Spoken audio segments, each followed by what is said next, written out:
আচ্ছা মথার কি মাথা টাথা নষ্ট হয়েছে গানি? মথার মাথা কি গেছে? হ্যাঁ, জি হ্যাঁ ন দেখতেছে এনে বিজেপির কর্মীরা ফিটটা তক্তা বানাই লাইতেছে। হ্যাঁ, সারাটা রাজ্যে মানে খবরে সরাসরি মাথা নষ্ট হয়েছে, মাথা নাকি বিজেপির কর্মীরা মন্ডলী মান্ডলী মুরসা মুরসি ইউবা ইউবি তারা বলে ফিটতেছে ধীরে ধীরে অন্ধভক্তরা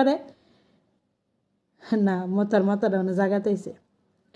কয় না, না ভাইয়া ভাইছে তখন বাপে উঠতে করে কীর্তন, তো বিজেপির অবস্থা রয়েছিল এই অবস্থা আর কি, মানে বেশি ভাইয়া লাইছে মাথাত কাডল রেখা কুশ খাইতে খাইতে অভ্যাস হয়ে গেছে গা। ঠিক আছে না, খাইয়া খাইয়া বিচিটা উদ্দা ফালাইতে আসলো, কুশটা খাইয়া বিচিটা ফালাইতে আসলো, ওখান দিয়ে আর বিচিয়ে কাম হয় না, ওখানে মাথা জাগিয়ে গেছে, ওখানে মাথা জাগাতাইছে, নষ্ট হয়েছে না জাগাতাইছে।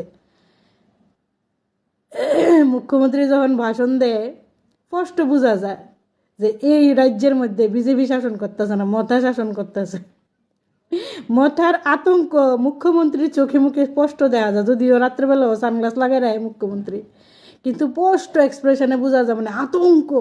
এই বুঝি গদি গেল গা গো, এই বুঝি গদি গেল গা, মাতালারা দিয়ে উঠছে, IPFT হ্যান তেন সকল দল মিল্লা মাতালারা দিয়ে উঠছে, এই বুঝি আমার গদি গেল গা গো, এই বন্য বিজেপি যাইতো না ও মুখ্যমন্ত্রীও যাইতো না। আপনারা যে চুরিবিদ্যা, আপনার যে চুরিবিদ্যা, বিকাল হইতে না হইতে ভোট কেন্দ্রে বাড়তে নিবা জাগা, কারেন্ট থাকে না, EVM নষ্ট হয়ে জায়গা, সিসি ক্যামেরা বন্ধ হয়ে জায়গা, নষ্ট হয়ে জায়গা, এই চুরি বিদ্যালয়ে আপনারা সরকার যাইতেন না, এত ডরাইয়েন না। আপনি যে একটা ভাষণ দেন অনেক সময় যে একটা এক্সপ্রেশন দেন, গলার মানে টোন বোঝা যায় আপনি অনেক আতঙ্কিত, অনেক ভয়, এই বুঝি গদি গেল গা।